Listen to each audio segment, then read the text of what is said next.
Well, let's turn to the NDIS and the blockage by the Coalition and Greens, temporarily at least, of your legislation seeking to reform the scheme. You say this will cost $1 billion just to delay it to August. Where does that figure come from? The actuary of the scheme has said that the 8-week delay in the passage of the legislation will mean that the scheme will grow by $1 billion more than it should have. Specifically, we've got 3 changes, amongst others, in the legislation, which we want to turn the tap off. One is, under the scheme's legislation, you're eligible to get funding for things that are reasonable and necessary if you're eligible for the scheme, provided another service system doesn't pay for it, but also provided that it's within what the head of the agency says is appropriate. The problem is we've been issuing operational guidelines. The Liberals are now under Labor, and we get rolled in the court, so we want to be able to belt and brace what you can spend money on. And the Liberals inexplicably need another 8 weeks after the 12 weeks we've already had to decide if we should be allowed to fund clairvoyance, tarot cards, cryptocurrency, stuff which was never intended by anyone. The great shame, and so the actuary said these delays cost. The other thing the actuaries made clear is that if you spend your money within the life of your 12 or 24 months, there might be a good reason for it. Could be the electric wheelchairs buggered, or it could be that the initial assessment was wrong. That's fine. But what we're finding is examples where someone might get $220,000 for 2 years and they spend $180,000 of it within the first 5 weeks, and we've got no means or recourse to set up risk or control or interval payments. The Liberals know this needs to be changed. The Greens, well, they know it, but you wouldn't. I'll be honest, the Greens are just off with the fairies when it comes to any sort of fiscal common sense on this. They say any change is some sort of act of evil, which it's not. Most people on the scheme are doing the right thing. Most providers are doing the right thing, but we know we can tighten it up. And, this $1 billion, which the Liberals need to chin stroke for the next 8 weeks and clutch their pearls over and have 2 days of public hearings, $1 billion down the drain, and that's worth 60,000 kids' packages for a year. Just a shocking, obscene waste of money. They say the sector doesn't like your changes, that's why they're doing it, and that they might move even tougher amendments after that inquiry. What do you say to that? Well, I'd say they've just contradicted themselves. On one hand, they say the sector doesn't like it. Well, the sector won't like their changes. I don't mind Michael Sukkar. I think he's got a hard job in opposition. But, when I hear the Liberals say that they want to do co-design with the sector, with respect, the Liberals think co-design is a furniture outlet at the DFO. I mean, the reality is we've done a year of consultations. I've done more public meetings on the NDIS than Peter Dutton's given angry speeches about Anthony Albanese. Look, we've been out and about.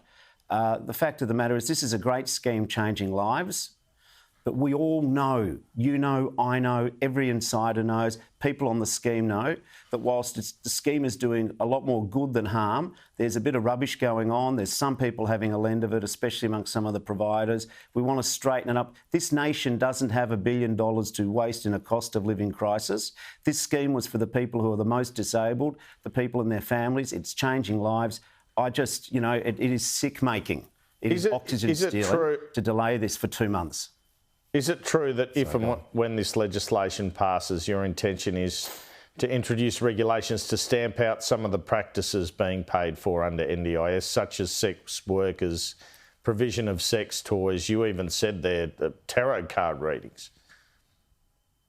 Yes. At the moment, the way the scheme works is you get a personal budget. Great. We want to make sure that you get your personal budgets done with a good needs assessment. Then what we want to do is make sure that you've got the ability to get things that are reasonable and necessary. The rules have been a bit loose at the margins. Let's just tell the truth.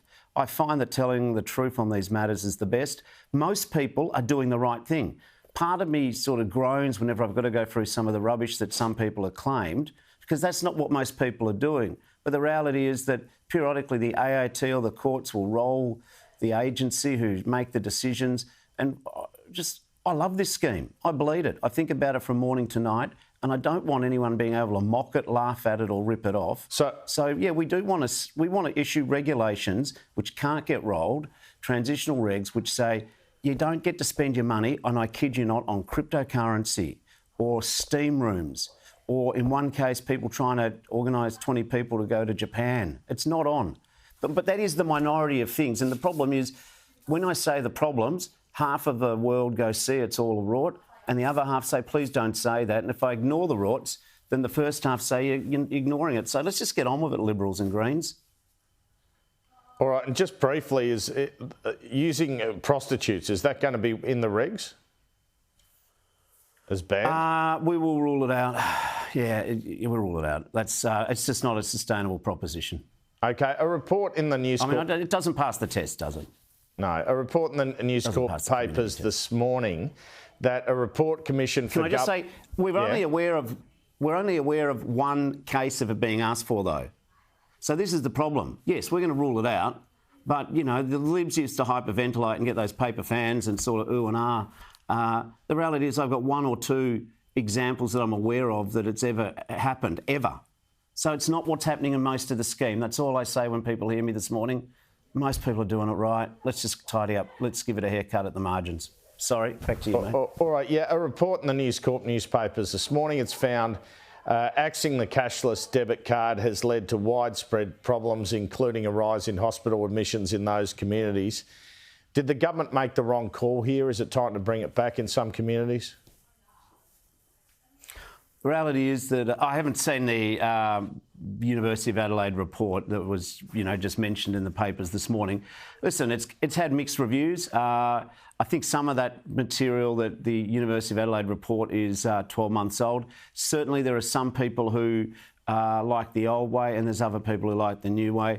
I know that my colleagues working in this area are very diligent. This is intergenerational, it's complex. If it was easy to fix, someone else would have. We're consulting and we're going to make sure that whatever we do, we try and improve things for the people on the ground. That's what it's all about, isn't it? Just briefly, you recently attended the Peace Summit on Ukraine. What message did you pass back to the PM and Foreign Minister out of that? Australia is an island. We're uniquely lucky to occupy a continent. But Australia is more than an island. We are linked by a shared humanity with the whole of the world. And the reality is that when the bell tolls in the Ukraine, it actually tolls for all of us. Russia's criminal, illegal invasion is an assault on all of us.